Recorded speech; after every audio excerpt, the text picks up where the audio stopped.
All right, let's jump right into this executive explainer. Today, we're dissecting what is undoubtedly the most consequential security event of 2026.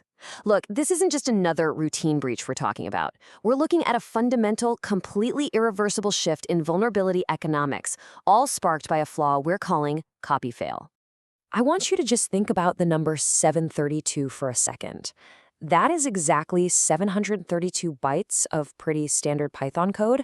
Combine that with just 1 hour of AI scan time, and boom, that is literally all it took for an autonomous system to gain root access on almost every single Linux machine built since 2017. I mean, we're talking about a global master key, basically generated over a lunch break. So here's our game plan for today. We'll start with the anatomy of CopyFail, move into the cost curve collapse, talk about mandating hardware isolation, surviving extreme vulnerability volume, and wrap up with the evolving disclosure economy. Let's get into your immediate defensive playbook. Section 1, the anatomy of CopyFail. Let's pop the hood and look at the actual technical mechanics of CVE 2026-31431. Okay, so what we're dealing with here is a straight-line logic flaw, right in the kernel's user space crypto API. It's actually kind of wild. When users feeds a socket, the algorithm's output accidentally bleeds over into the cached pages of that exact file. So it essentially writes 4 bytes of scratch space directly into memory, totally bypassing file permissions. And by corrupting a cached execution file like your standard SU binary, an attacker gets an instant root shell, no complicated hoops to jump through. And the scope of this? It's absolutely universal. This tiny script compromises Ubuntu, Debian, Fedora, Amazon Linux, literally every major Linux kernel built since July 2017. But here's the real nightmare for us as defenders. It is entirely portable, zero modification required. You don't have to win any tricky race conditions, there are no version-specific offsets to manually tune, it just works. Everywhere. Moving on to Section 2, the cost curve collapse. This single exploit highlights a massive, systemic paradigm shift in the economics of software security. For years, we've had this underlying assumption that finding kernel-grade bugs requires incredibly elite, expensive human talent, right? Well, that's now empirically false. Previously, a universal Linux zero-day would easily command upwards of $500,000 on the gray market. Today, AI systems are discovering those exact same vulnerabilities for the cost of 1 hour of compute time. The zero-day supply chain used to be bounded by human experts. Now, it's entirely compute-bounded. To put that into perspective, just look back at some historic privilege escalations. Dirty Cow in 2016, you had to win a really tight race condition, and honestly half the time it just crashed the host. Dirty Pipe in 2022 was super version specific. But CopyFail is terrifyingly simple in comparison. It's 100% reliable and completely lacks the traditional friction that normally slows attackers down. And please, do not think this is just some one-off anomaly. We need to talk about the Claude Mythos signal.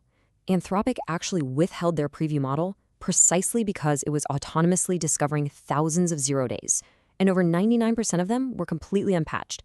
I mean, it found a 27-year-old bug in OpenBSD and was chaining multiple vulnerabilities together to escape sandboxes.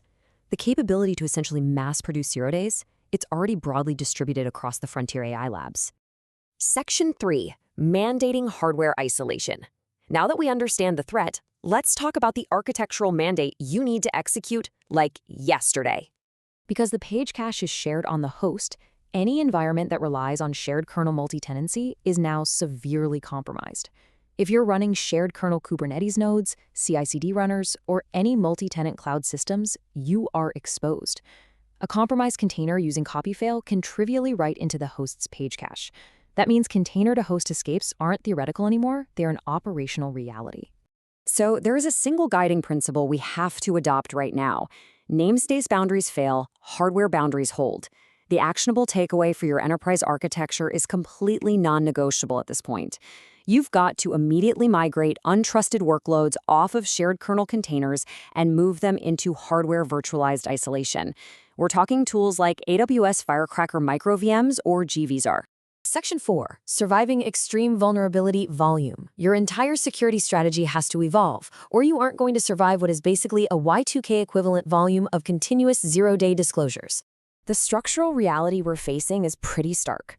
That standard 30-day patch SLA you have for critical vulnerabilities, yeah, it's effectively dead. Software vendors simply cannot patch vulnerabilities faster than AI systems can discover them. So mathematically speaking, the aggregate volume of unpatched vulnerabilities sitting in your environment is going to continuously grow no matter how fast your teams are running. Because of that, security leaders have to make an immediate hard pivot. The old strategy of just trying to prevent breaches, finding all the flaws, desperately keeping attackers outside the perimeter, it's completely obsolete. The new strategy demands a pure, unadulterated focus on detection and containment. You have to literally assume that a fraction of your components are actively compromised right this second, and you must re-architect for strict least privilege, internal segmentation, and rock-solid containment. And finally, Section 5, Evolving the Disclosure Economy. Let's zoom out and look at the macro horizon to see how global cybersecurity frameworks are being forced to completely reorganize. You see, the entire responsible disclosure framework was built on this assumed parity of human effort between attackers and defenders. Well, that parity is gone. Bug bounties? Economically unsustainable now. You can't rationally pay out $500,000 for something that cost an AI $10 to find.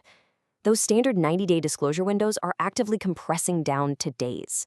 The institutional CVE tracking systems are going to be completely overwhelmed by the sheer volume. We desperately need an entirely new set of international minimum disclosure standards, and you have to start doing proactive internal AI scanning. So, I'm going to leave you with this absolutely critical question to think about. When finding 0 days cost less than your morning coffee, is your architecture truly ready for the flood? I mean, when the barrier to extreme offensive capabilities literally drops to zero, how quickly can your enterprise abandon the illusion of prevention and fully embrace hardware-isolated containment? The landscape has fundamentally shifted, folks. The time to rebuild is right now.